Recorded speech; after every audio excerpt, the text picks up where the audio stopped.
Xin chào tất cả mọi người, mình là Nguyễn Linh Vương, mình sinh năm 2000 và nickname của mình là Slader, hiện tại đang là xạ thủ của Gam Esports. Sử dụng kỹ năng thoát đi, hack kim thuật, đó là xuyên tập kích cho nên không thành công lắm, con gấu đang táp lên. Ôi!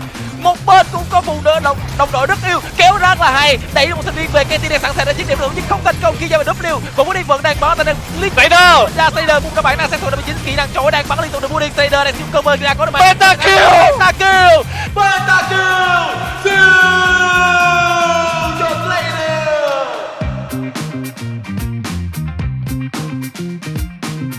Mình đến với Liên minh huyền thoại từ lúc Liên minh huyền thoại bắt đầu ở Việt Nam vào năm 2013.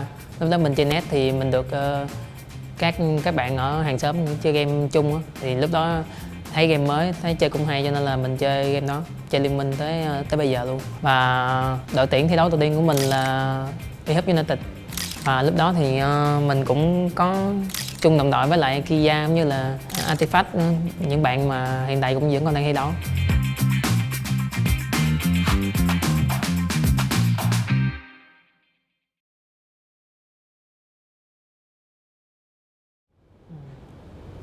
Gia đình mình thì đa số toàn là anh chị với nhau thôi. Mẹ mình thì mất sớm, thì ba mình thì không liên lạc nhiều. Và vào cuối năm 2017 khi mà mình quyết định nghỉ học để theo thi đấu thì mình có tâm sự với anh của mình. Thì anh của mình cũng tôn trọng mình thôi, giống như là chỉ không ngăn cản mình, chỉ là mình không làm gì đó sai hoặc là mình có định hướng riêng của mình và anh của mình tin tưởng vào con đường mình chọn. Và lúc đó thì mình cũng mình quyết tâm á, mình chọn con đường theo game thì mình phải giỏi nhất, hoặc là mình sẽ không theo game, mình đi học.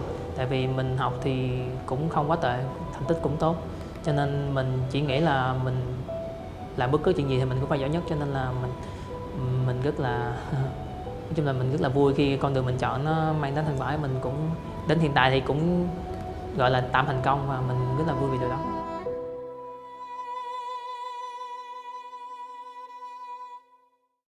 Đội tuyển chuyên nghiệp đầu tiên thì mình thi đấu là Pháp TV, và sau nhiều biến cố cũng như là đội tuyển, cho nên là mình đã rời đi và gia nhập SKD với vai trò xạ thủ sát cánh với lại Amos. Thì từ lúc đó mình cũng được biết đến nhiều hơn. Mình biết Slader trước khi em ấy thi đấu được một khoảng thời gian ngắn nhưng cũng đủ để mình thấy được cái tài năng. Và điều mình ấn tượng đó chính là việc Slader thi đấu vẫn giữ được cái phong độ trong những cái giai đoạn mà em ấy tập luyện trong những cái trận xếp hạng đơn trước đó. Và đó chính là một trong những cái bản lĩnh đầu tiên mà Slader có.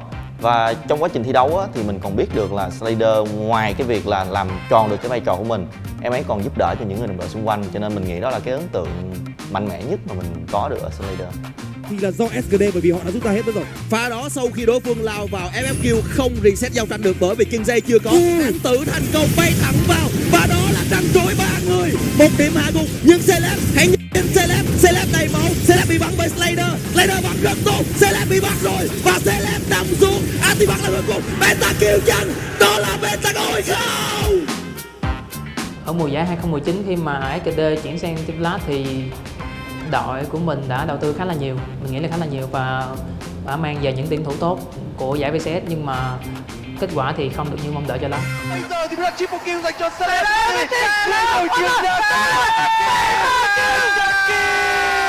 Beta kill cùng xuất đến thẳng với chung kết thế giới dành cho CMT và những người đồng đội.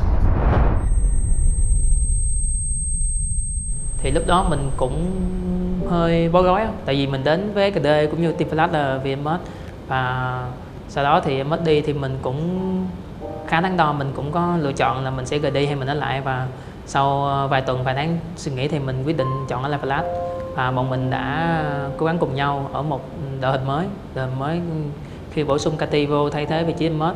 Thì ban đầu bọn mình cũng khá là chật vật vì không có người thủ lĩnh thực sự. Sau khoảng thời gian làm quen với nhau thì bọn mình cũng đã tin tưởng nhau hơn và cũng đã tìm ra tiếng nói chung, và đó là câu trả lời cho chức vô địch 2 lần của Team Flash năm 2020.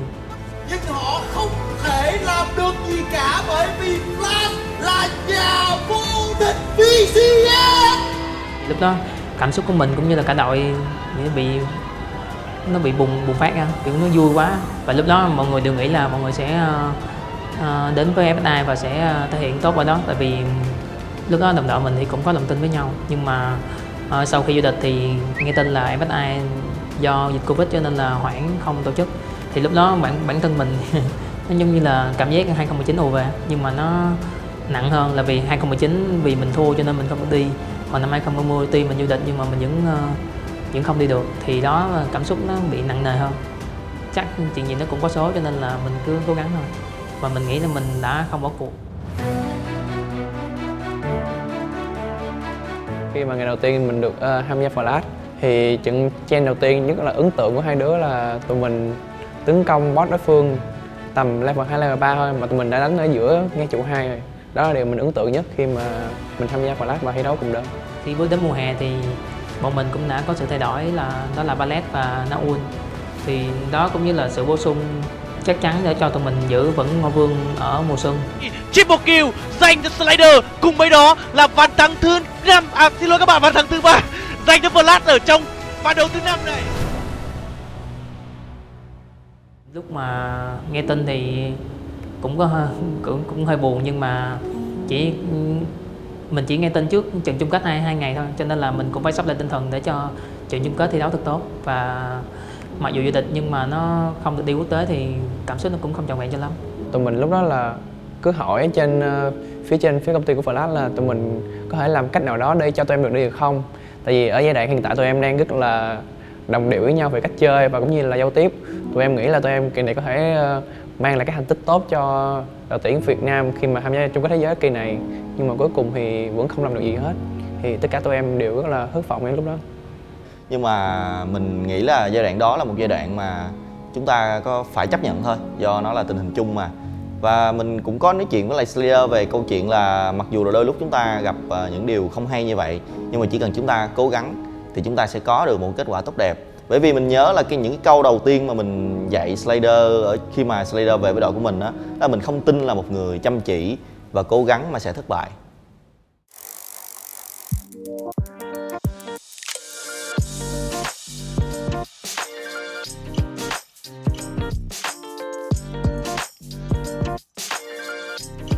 Thì lúc mà gặp Slater thì TK nhìn thấy bạn là he has the passion, cái đam mê của bạn. Bạn cũng đã có cái thất bại, bởi vì bạn cũng có cơ hội để đi MSI này 2020 này, mà được đi chung kết thế giới. Một năm đó vì dịch MSI không có, xong không đi được chung kết thế giới. Thì cái đó là một cái lý do rất là lớn mà tại sao TK nhìn thấy cái passion của bạn á, his hunger, để bạn vào game được để giúp bên game nâng lên cái tiêu chuẩn của mình. Trước khi mùa giải VZ Hoàng Hôn bắt đầu thì mình đã có 2 lựa chọn vào team GAM hoặc là vào team khác. Thì cuối cùng mình đã quyết định vào GAM. Và tại sao bạn lại muốn vào game? Tại vì vào game thì TK luôn luôn muốn đạt một cái tiêu chuẩn cực kỳ cao. Tại vì đây là mình muốn làm sao để mình là luôn luôn sẽ là đại diện Việt Nam, mà luôn luôn làm sao để mình sẽ làm cho người Việt Nam tự hào và truyền cảm hứng kết nối mọi người. He has something very special, có một cái đặc biệt gì đó. Ngoài cái smile của bạn là TK đã thấy là nó đã có cái năng lượng tốt rồi, mà bạn là luôn luôn chịu khó, cái tiêu chuẩn của bạn cao. Mục tiêu ban đầu của mình đến với GAM thì đương nhiên là chức vô địch rồi. Mình nghĩ đó là điều mình phải làm được chứ không phải là mình sẽ làm được. Và rồi, chúng ta cùng đến với ván thi đấu thứ 5, ván thi đấu để quyết định đội nào sẽ lại có được tấm vé chung kết thế giới đầu tiên đại diện cho khu vực VCS. Ở trận đấu với Secret thì trước khi mà thi đấu thì bọn mình đều nghĩ là bọn mình sẽ chiến thắng hủy diệt trước team Secret. Nhưng mà trong lúc thi đấu thì bọn mình xảy ra khá là nhiều vấn đề, cả trong game lẫn ở ngoài. Cho đến game 4 thì tâm lý của mình cũng đã khá thoải mái rồi.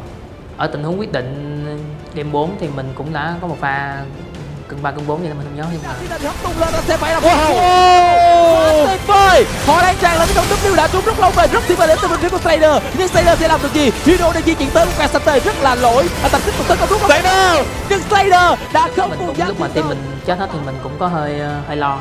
Mình đầu mình nó phản xạ luôn suy nghĩ đến chuyện là mình có thể thua trận đấu đó, nhưng mà mình cũng đã cố gắng làm mọi cách để chiến thắng lại game đó. Và như vậy chiếc vé của thế giới sẽ thuộc về cho GAM Esports. Nó sau cái trận của mình cùng với Team Secret á, TK rất là vui, tại vì là đầu mùa thì TK và bên game đã giống hứa với bạn là mình sẽ có vé để đi chung kết thế giới, mà chỉ là bên Slater là duy nhất là một người mà chưa được đi chung kết thế giới lần nào. Thì cái này là giống là một cái mục tiêu của cả team á, làm sao để mình đưa Slater đi chung kết thế giới. Thì lúc mà thắng được Team Secret, mình vào chung kết á, thì mình biết mình đã làm được cái điều đó. Thì lúc đó là TK đang ở viewing party, xong cả team sang. Lúc mà TK nhìn thấy Slater like we did it, TK so vui, tại vì là một cái mà mình cũng đã nói với bạn mình làm được, xong ngược lại bạn làm cái mà bạn hướng với mình, thì là anh thấy rất là vui. Thì lúc đó just wanted to pick him up, you know what I mean, and celebrate together. So it was a beautiful moment. Anh rất là vui ở trong cái moment đó.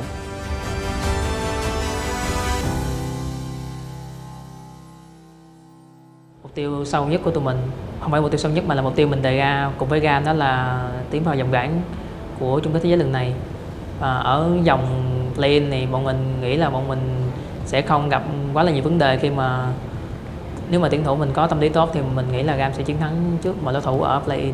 Đến với chung kết thế giới này thì mình tin là Slater sẽ cố gắng hết sức để có thể chứng minh được bản thân của Slater, cũng như là giúp cho GAM có thể chứng minh rằng là khu vực Việt Nam của chúng ta không yếu như cái kết quả mà chúng ta đã có được ở những giải đấu quốc tế trước đây.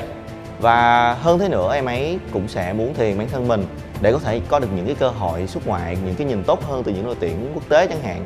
Và ngoài việc đó thì Slater cũng là một mẫu tuyển thủ mà em ấy sẽ giúp đỡ cho những cái đồng đội của mình rất là nhiều trong quá trình thi đấu quốc tế giải lần này. Bởi vì em ấy luôn khát khao để có thể được thể hiện ở giải đấu quốc tế từ rất là lâu rồi, nhưng mà hiện tại là một cơ hội rất là tốt để cho Slater.